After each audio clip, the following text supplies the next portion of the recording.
وہ 4 چیزیں جن کو اللہ سے لازمی مانگ لینا چاہیے۔ ایک صحابی بیان کرتے ہیں کہ جو شخص اسلام قبول کرتا، رسول اللہ صلی اللہ علیہ وآلہ وسلم اس کو ان کلمات کی تعلیم دیتے تھے: اللہم اغفر لی ورحمنی واہدنی وارزقنی۔ اے اللہ مجھے بخش دے، مجھ پر رحم فرما، مجھے ہدایت دے اور مجھے رزق عطا فرما۔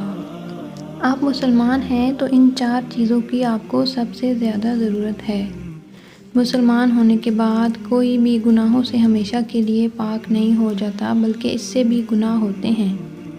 لیکن اس کے مسلمان ہونے کی حیثیت سے اب اس پر فرض ہے کہ وہ فوراً معافی مانگ لے، وہ فوراً نادم ہو جائے، نہ صرف اس گناہ پر بلکہ اپنی پچھلی زندگی کی معافی مانگتا رہے۔ تو آپ نے کیا کرنا ہے؟ سب سے پہلے اللہ سے معافی مانگنی ہے۔ معافی مانگنے کے بعد آپ نے اللہ سے اس کی رحمت مانگنی ہے۔ بے شک اللہ کی رحمت ہم سب کو گھیر رکھے ہے، لیکن جب آپ خاص اس سے التجا کر کے اس کی رحمت مانگیں گے، جب آپ اسے بتائیں گے کہ ہاں اس کی آپ کو سب سے زیادہ ضرورت ہے، ہر لمحے آپ کا ماضی مغفرت مانگنے سے پاک ہو جائے گا، آپ کا حال اور آپ کا مستقبل اللہ کی رحمت سے بہترین ہوگا۔ تو آپ نے کیا کرنا ہے؟ مغفرت کے ساتھ ساتھ رحمت کی درخواست بھی ایڈ کر لینی ہے۔ اور کیا آپ کو پتہ ہے کہ جب آپ رحمت مانگیں گے تو خالی اس کی رحمت پر ہی اکتفا نہیں کرنا ہوگا، آپ پر بھی کچھ ذمہ داریاں ہوں گی، اور وہ ذمہ داریاں آپ کیسی پوری کریں گے اگر آپ کے پاس ہدایت ہی نہ ہو؟ تو آپ نے اب کیا کرنا ہے؟ مغفرت اور رحمت کے ساتھ ساتھ ہدایت بھی شامل کر لینی ہے اپنی دعا میں۔ اور آپ دیکھ رہے ہیں نا کیسے کیسے آپ ایک بہترین انسان اور بہترین مسلمان کی طرف بڑھ رہے ہیں، اور ہر بڑھتے سٹیپ کے ساتھ جیسے لیول بھی اپ گریڈ ہو رہا ہے۔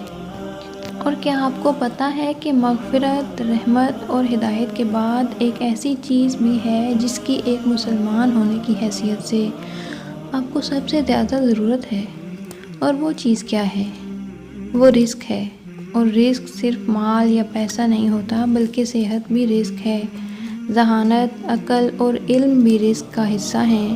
تو اگر آپ کے پاس صحت ہی نہ ہوئی یا علم ہی نہ ہوا یا کھانے پینے کو کچھ نہ ہوا تو کیا ہوگا؟